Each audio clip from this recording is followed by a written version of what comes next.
বেশ, good morning. তো আজ আমরা তোমাদের লজিক্যাল রিজনিংয়ের কিছু পার্ট নিয়ে আলোচনা করব। তার মধ্যে তোমাদের যেটা আছে সেটা হচ্ছে ধরো ইনইকুয়ালিটি। ঠিক আছে, আমরা স্টেটমেন্ট কনক্লুশন আগে শিখেছি, সেই রকমই কোনো ইনইকুয়ালিটি থাকলে তার স্টেটমেন্ট কনক্লুশন কী করে করতে হয় সেটা আমরা দেখব। তার সঙ্গে ডিরেকশন, কী করে তোমরা ডিরেকশন টেস্ট করতে পারবে সেটাও আমরা দেখব। ঠিক আছে, ফার্স্ট আমরা দেখি তাহলে লজিক্যাল রিজনিংয়ের পার্ট হচ্ছে ইনইকুয়ালিটি।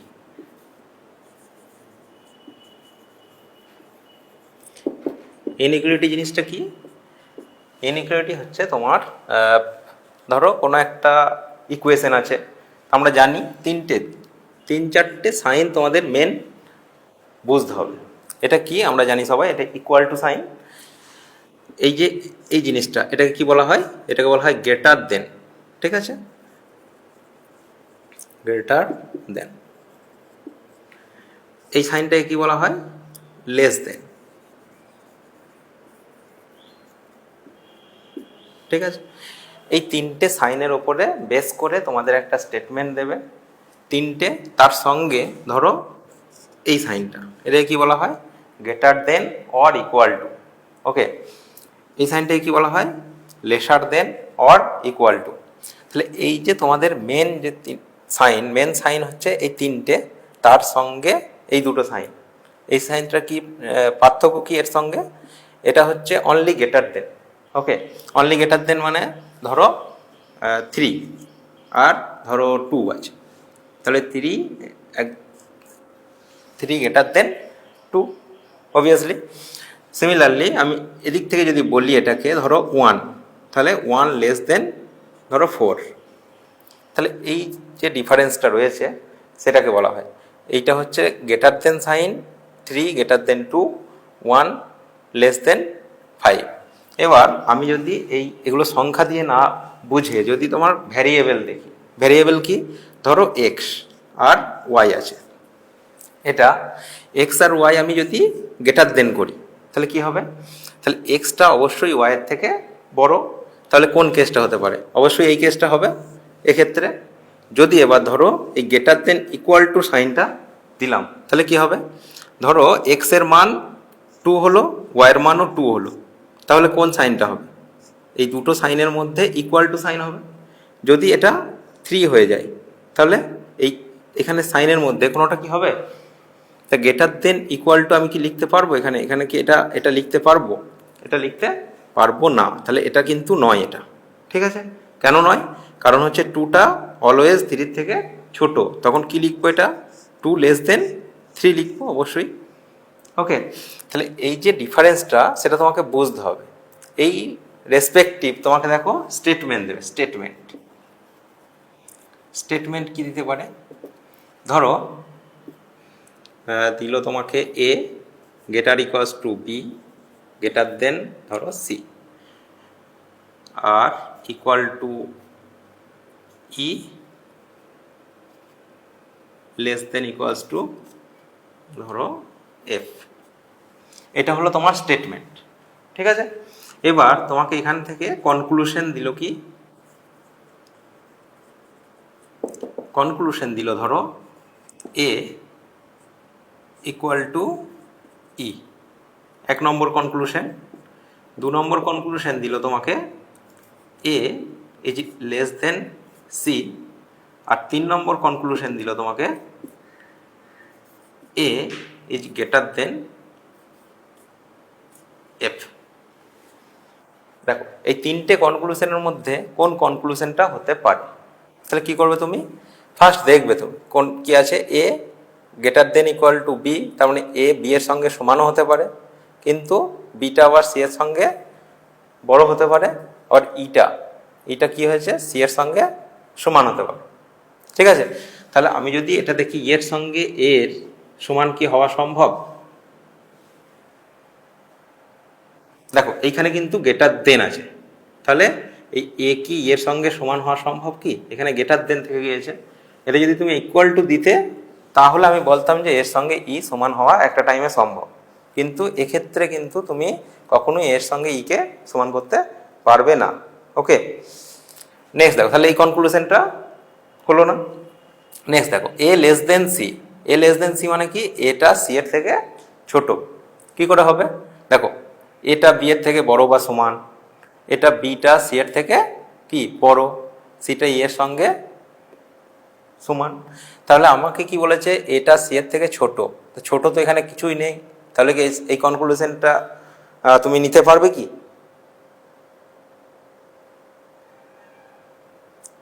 বলো কিছু। ব্যাস, তাহলে এই কনক্লুশনটাও হলো না। ওকে, আবার দেখো, এ গ্রেটার দেন এফ আছে। তাহলে গ্রেটার দেন, সব যদি গ্রেটার দেন থাকে তাহলে আমি বলতে পারি যে এটা গ্রেটার দেন এফ। কিন্তু দেখো, এই সব গ্রেটার দেন আছে, এটা এটা, কিন্তু এখানে গিয়ে দেখো লেস দেন চলে এসেছে। তাহলে আমি কি বলতে পারবো এ গ্রেটার দেন এফ? বলতে পারবো না। তাহলে এই 3 নম্বর কনক্লুশনটাও হলো না। ওকে, তাহলে তোমাদের অপশন কীরকম দেবে, সেই আগে যেরকম শিখিয়েছিলাম, কি 1 নম্বর ধরো নাম্বার 1 কনক্লুশন ট্রু, তারপরে নাম্বার 2 কনক্লুশন ট্রু, 1 2 ট্রু, বা নান ক্যান ট্রু। এরকম যদি থাকে তাহলে কি বলবে তুমি? নান কনক্লুশন ফলো।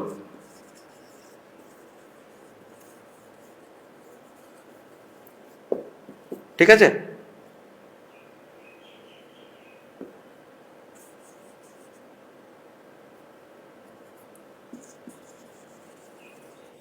নান কনক্লুশন ফলো, কোনোটাই হচ্ছে না। বুঝতে পেরেছো ব্যাপারটা? বেশ, তাহলে যেটা বুঝতে পেরেছো, এবার দেখি আমি তোমরা আর একটা কি বলতে পারো। দেখি, ধরো এটা এক্স আছে, less than Y, less equals to Z, greater than P, equals to Q. এটা হচ্ছে স্টেটমেন্ট। কনক্লুশন তোমাদের দেওয়া আছে X is less than Z, 1 number. 2 number conclusion আছে ধরো X is greater than P. 3 number conclusion আছে X equals to Q. আর 4 number আছে ধরো জেড গ্রেটার দেন কিউ। বলো এবার, এক্স লেস দেন জেড, কনক্লুশনটা ট্রু এই স্টেটমেন্টের রেসপেক্টে? ওকে, তাহলে এটা ট্রু। কেন না, এটা এক্স লেস দেন দেখো ওয়াই, এটা less or equal to Z. তাহলে আমি যদি ইকুয়াল টুটা, এটা অর সাইন, মানে লেস দেনও হতে পারে ইকুয়াল টুও হতে পারে, তাহলে আমি লেসটা নেবো, তাহলে এক্সটা লেস দেন জেড হবে, তাহলে এটা অবশ্যই true. X greater than P, x greater than P মানে কি, দেখো লেস দেন চলে এসেছে একটা, এক্স এর সঙ্গে পি এর রিলেশন বের করছি, এখানে একটা লেস দেন চলে এসেছে, তাহলে অবশ্যই এই কনক্লুশনটা হবে না। ওকে, এটা কিন্তু অ্যাকসেপ্টেবল নয়। নেক্সট কি, এক্স ইকুয়ালস টু কিউ। দেখো এক্স ইকুয়ালস টু কিউ, দেখো এখানে লেস দেন সাইন, এখানে গ্রেটার দেন সাইন, তাহলে অবশ্যই এই কনক্লুশনটাও কি হবে? হবে? হবে না। বেশ, এবার দেখো জেড এর সঙ্গে কিউ কি আছে, গ্রেটার দেন। তাহলে দেখো জেড গ্রেটার দেন পি, পিটা আবার কিউ এর সঙ্গে সমান, তাহলে কি হবে? জেডটা আমি বলতেই পারি এই পি এর, পি সমান কিউ মানে কি, পি এর জায়গাতে কিউকে লিখতে পারি, তাহলে জেড গ্রেটার দেন কিউ, তাহলে এই কনক্লুশনটাও ট্রু হয়। ঠিক আছে? তাহলে অপশন যদি তোমাকে দেয় যে কনক্লুশন, যে অপশনটা দেখতে পাবে যে কনক্লুশন 1 and 4 ফলো, সেইটা তোমার অ্যান্সার হবে। বাকি যে কোনো অপশন থাক সেগুলো আর হবে না। ক্লিয়ারলি হয়েছে? বুঝতে পেরেছো তো? বেশ, গুড। তাহলে এটা হলো তোমাদের ইনইকুয়ালিটির ব্যাপার। এবারে প্র্যাকটিস করবে তোমরা, যদি অসুবিধা হয় সেক্ষেত্রে বলবে আমাকে গ্রুপে। ঠিক আছে? বেশ, নেক্সট আমরা যেটা শিখবো সেটা হচ্ছে ডিরেকশন। তা ডিরেকশনটা কি করে করবে দেখো, ডিরেকশন টেস্ট বলে।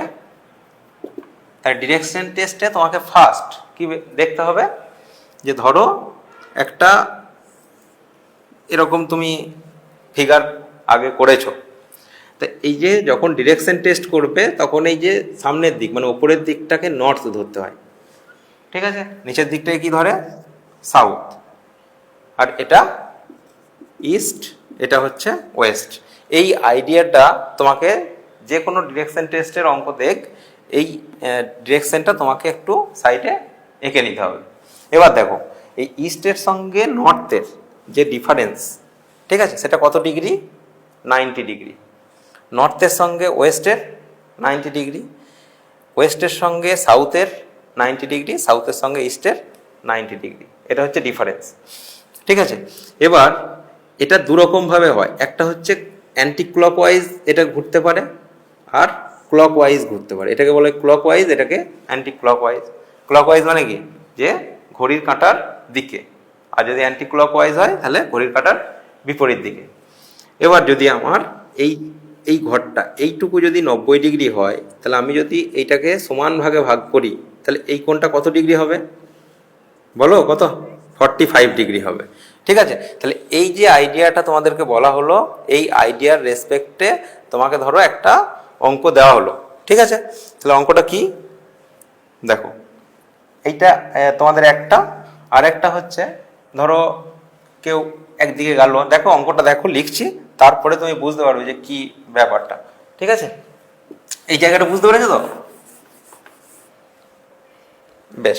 এবার দেখো একটা অঙ্ক আছে, ধরো বলেছে মানিক walked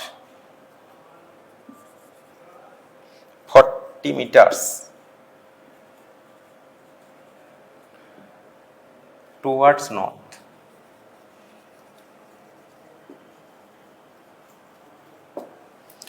Okay, took a left turn.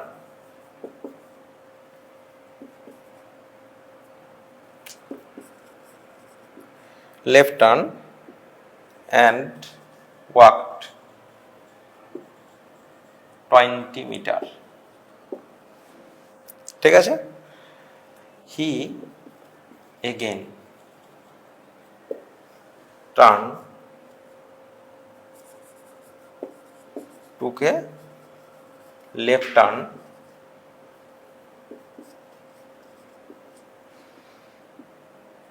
and walked 40 meters.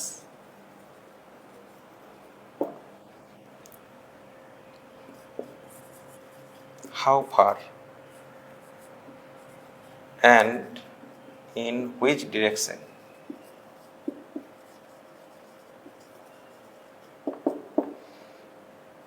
Is he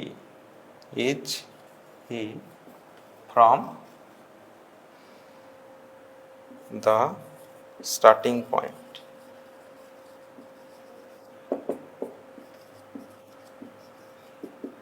দেখো কোশ্চেনের স্টেটমেন্ট কি দিয়েছে, যে একটা ছেলে সে হাঁটছে 40 মিটার টুয়ার্ডস নর্থ, নর্থের দিকে 40 মিটার হেঁটেছে, টুকে লেফট টার্ন, বাঁ দিকে টার্ন করেছে এবং 20 মিটার হেঁটেছে। He again took right left turn and walked 40 meters, আরও 40 মিটার হেঁটেছে লেফট টার্ন নিয়ে। How far and in which direction is he from the starting point? তাহলে তোমাকে কী করতে হবে, এই ছবিটা আঁকবে, নর্থ সাউথ ইস্ট ওয়েস্ট।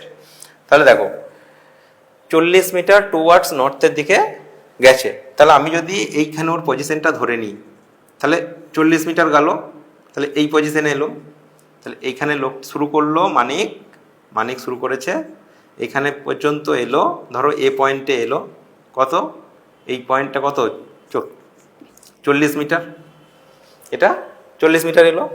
তারপরে টুকে লেফট টার্ন মানে কি, বাঁ দিকে টার্ন করেছে। দেখো টার্ন করা মানে কেউ 45 ডিগ্রিও টার্ন করতে পারে, কেউ 90 ডিগ্রিও টার্ন করতে পারে, কিন্তু আমরা যখন টার্ন বলবো তখন যদি ডিগ্রি উল্লেখ করে না দেয়, তাহলে কিন্তু তোমাকে সবসময় ধরে নিতে হবে যে ওটা 90 ডিগ্রি টার্ন হবে, ঠিক আছে। তাহলে কত ডিগ্রি টার্ন করবে, 90 ডিগ্রি। তাহলে 90 ডিগ্রি টার্ন করলে নিশ্চয়ই লেফটে টার্ন করছে, এদিকে যাচ্ছে, তাহলে অবশ্যই এদিকে হবে। ক্লিয়ার হয়েছে? তাহলে ফার্স্ট সে এইদিকে গেল, নেক্সট লেফটে টার্ন নিল, তারপরে 20 মিটার হাঁটলো। তাহলে এটা যদি 40 মিটার হয়, এর অর্ধেকটা যাবে নিশ্চয়ই এই পয়েন্টে আসবে। সেই পয়েন্টে কত? এটা 20 মিটার। ক্লিয়ার? হি এগেন টুক এ লেফট টার্ন, সে আবার কি করেছে? আবার লেফট টার্ন নিয়েছে। ঠিক আছে, তাহলে আবার যদি এইখানে যদি যাচ্ছে, ধরো এরকম করে যাচ্ছে, তাহলে লেফট সাইডটা কোন দিকে হবে? এদিকে হবে, লেফট সাইড। তো লেফট সাইডে গিয়ে কত যাচ্ছে? 40 মিটার যাচ্ছে। লেফট সাইডে গিয়ে কত যাচ্ছে? 40 মিটার। তাহলে এত দূরই আসবে, এই এই লেন্সটা সেম হবে তো। তাহলে এটা হচ্ছে এদিকে এলো, এটা কত? এটাও 40 মিটার। বেশ, how far and which direction is he from the starting point? তাহলে এই তো স্টার্টিং পয়েন্ট ছিল মানিকের, এইখানে এখন এসেছে। তাহলে এই পজিশনটা, এইটা ইনিশিয়াল পজিশন, এটা হচ্ছে ফাইনাল পজিশন। তাহলে এই পজিশনটা কতটা দূরে? এখান থেকে এই দূরত্বটা তোমাকে বলতে বলেছে। তাহলে এই দূরত্বটা কত হবে? দেখো এই দূরত্বটা মানে এই যে 40 মিটার আর এটা 40 মিটার, সেম ডিস্টেন্স। তাহলে এই দূরত্বটা আর এই দূরত্বটা নিশ্চয়ই সেম হবে। ঠিক আছে, তাহলে এই দূরত্ব কত হবে? 20 মিটার হবে। একটা উত্তর পেয়ে গেছি কিন্তু। ঠিক আছে, এবার in which direction is he from starting point? তা স্টার্টিং পয়েন্ট থেকে কোন ডিরেকশনে আছে এখন? তাহলে মানিক এখানে শুরু করেছিল, তাহলে এই পজিশনটা কোন দিক হয়? ওটা ইস্ট, এটা ওয়েস্ট। তাহলে এই পজিশনটা কি হবে? ওয়েস্ট পজিশনে আছে 20 মিটার দূরত্বে। ঠিক আছে, ক্লিয়ার হয়েছে না হয়নি?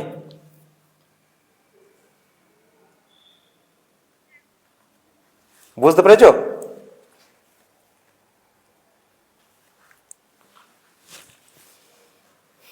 বুঝতে পেরেছো না পারোনি? একটু রিপ্লাই করো।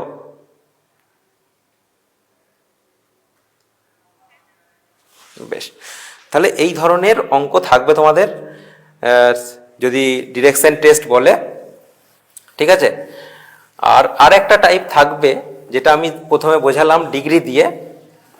তাহলে ডিগ্রি কি না, ধরো কোনো একটা স্টুডেন্ট বা কোনো লোক মানুষ হাঁটছে, যদি সে ধরো এই দিক থেকে এদিকে যাচ্ছে, ওকে, তাহলে এদিকে ধরো 20 মিটার গেল, তারপরে কি করলো?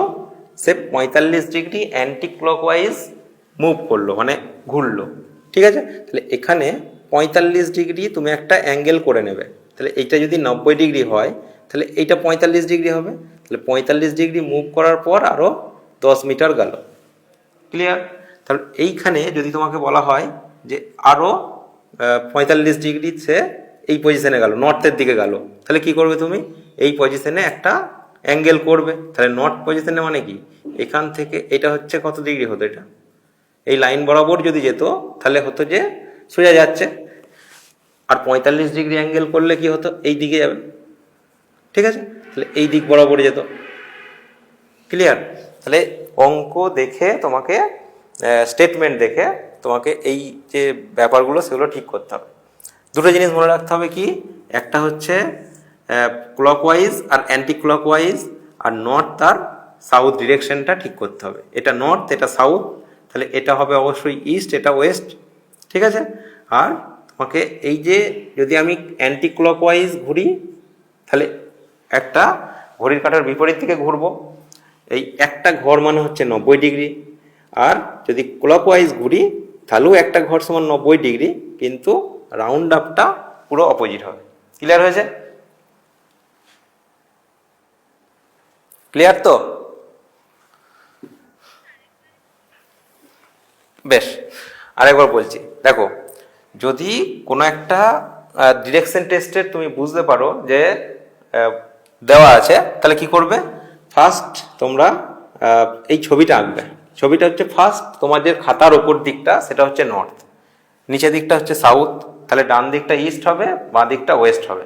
ঠিক আছে, এবার নর্থের সঙ্গে সাউথ দেখো পুরো অপোজিট ডিরেকশনে আছে, তাহলে এটা কত ডিগ্রি হয়? এটা হচ্ছে পুরো 180 ডিগ্রি। মানে একটা লাইনে যে কোনো পজিশনে কোণ সবসময় 180 ডিগ্রি হয় এই পজিশনটায়, এটা 180 ডিগ্রি। আবার যদি এই পজিশনে ধরো এই দিকটা, তাহলে এই দিকটাও 180 ডিগ্রি। যদি এই পয়েন্টের গোটা রাউন্ড আপ অ্যাঙ্গেলটা ধরো, তাহলে কিন্তু এটা 360 ডিগ্রি। ঠিক আছে, তাহলে আমি যদি এই পজিশন থেকে এই পজিশনে যাই তাহলে টোটাল অ্যাঙ্গেল কতটি, কোনো চেঞ্জ হবে কি? এই পজিশন থেকে এই পজিশনে সোজা যাচ্ছে মানে কোনো অ্যাঙ্গেলের চেঞ্জ হচ্ছে না। ঠিক আছে, এবার এই ইস্ট থেকে নর্থে যাই যদি, তাহলে ক্লকওয়াইজ আমি ঘুরতে পারবো কি? যদি ইস্ট থেকে আমি নর্থে যেতে চাই তাহলে আমাকে ক্লকওয়াইজ যদি ঘুরতে হয় তাহলে এখান থেকে গিয়ে এখানে আসতে হবে। তাহলে কত ডিগ্রি ঘুরতে হচ্ছে আমাকে? 90 90 90, মানে 270 ডিগ্রি ক্লকওয়াইজ ঘুরতে হচ্ছে। আর যদি এটা আমি অ্যান্টি ক্লকওয়াইজ ঘুরি তাহলে এখান থেকে এখানেই চলে আসছি, তাহলে কত ডিগ্রি হবে? এটা 90 ডিগ্রি অ্যান্টি ক্লকওয়াইজ ঘুরলেই কিন্তু আমি ইস্ট থেকে নর্থে চলে আসবো। যদি আমাকে ইস্ট থেকে নর্থে যেতে হয় তাহলে আমাকে অ্যান্টি ক্লকওয়াইজ 270 ডিগ্রি আমাকে ঘুরতে হবে। ক্লিয়ার হয়ে যায়?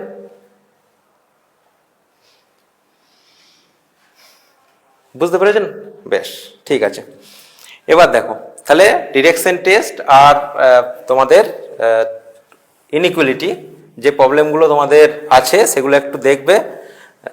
আমরা যে আগে যে পড়েছি, ঠিক আছে, তার মধ্যে দু একটা জিনিস আছে যেটা ধরো মিরর ইমেজ, এই জিনিসগুলো, তা কোনো ক্লকের যে মিরর ইমেজ, ঠিক আছে, তাহলে সেটা কি করে তোমরা ফাইন্ড করবে?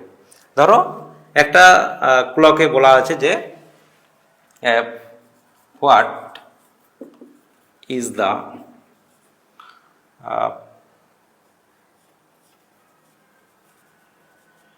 mirror time when the clock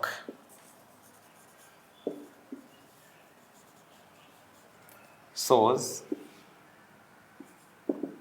10:20। ঠিক আছে, তাহলে মিরর টাইমটা কত হবে যখন সেই ক্লকটা শো করছে 10:20? জেনারেলি তুমি দেখতে পাচ্ছ 10:20 টাইম, তাহলে সেই টাইমটা যদি মিরর টাইমে তুমি দেখো, মানে মিররে দেখো এই টাইমটা, তাহলে কি হবে? দুটো মনে রাখবে। একটা হচ্ছে যে এই টাইমটা 12 আওয়ার দেওয়া আছে না 24 আওয়ার্সে দেওয়া আছে। তাহলে 12 আওয়ার্স 24 আওয়ার্স বুঝবে কি করে? এই টাইমটা তো তাহলে এখানে নিশ্চয়ই AM এরকম লেখা থাকার কথা। যদি AM না লেখা থাকে তাহলে মনে করে নেবে এটা 24 আওয়ার্সে দেওয়া আছে। যদি AM লেখা থাকে তাহলে একদম ধরে নেবে যে এটা কি ওই 12 আওয়ার্স ক্লকে দেওয়া আছে। ওকে, তাহলে যখন তোমাকে 12 আওয়ার্স ক্লকে দেবে তখন এই যে টাইমটা আছে তাকে 11:60 এই থেকে এই টাইমটা বাদ দিয়ে দেবে। ঠিক আছে, 11:60 মানে কি 12টা, টাইম হচ্ছে 12, তা সেখান থেকে 10:20 এটা বাদ দিয়ে দেবে। তাহলে কত হবে? 40 আর এটা হচ্ছে 1।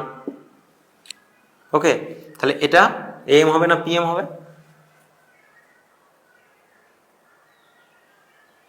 বলো। অবশ্যই PM হবে। ঠিক আছে, তাহলে এই মিরর টাইমটা কি হবে? এই যে ঘড়ি তুমি দেখতে পাচ্ছ জেনারেলি 10:20 AM ঘড়ির টাইম, তখন তোমার মিরর টাইমটা কত হবে? মিরর টাইমটা কত হয়ে গেল? দেখো 11:60 থেকে 10:20 বাদ দিয়ে দিলে কত হবে? 1:40 PM তোমার যে এইরকম মনে হবে তোমার যখন মিররে দেখবে ওই টাইমটাকে। ঠিক আছে, তাহলে এটা হলো তোমাদের 12 ঘন্টার ক্লকে যদি দেওয়া থাকে। এবার যদি ধরো এটা AM দেওয়া থাকলো না, মানে কি হবে? AM দেওয়া নেই।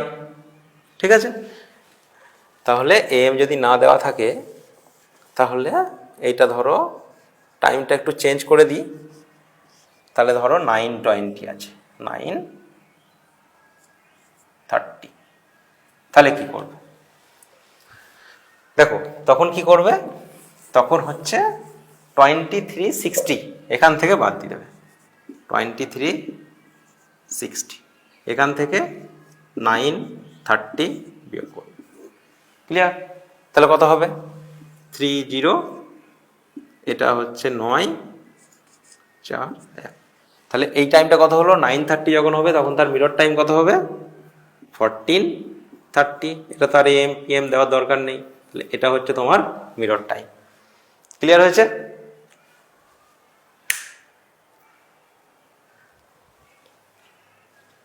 বুঝতে পেরেছো?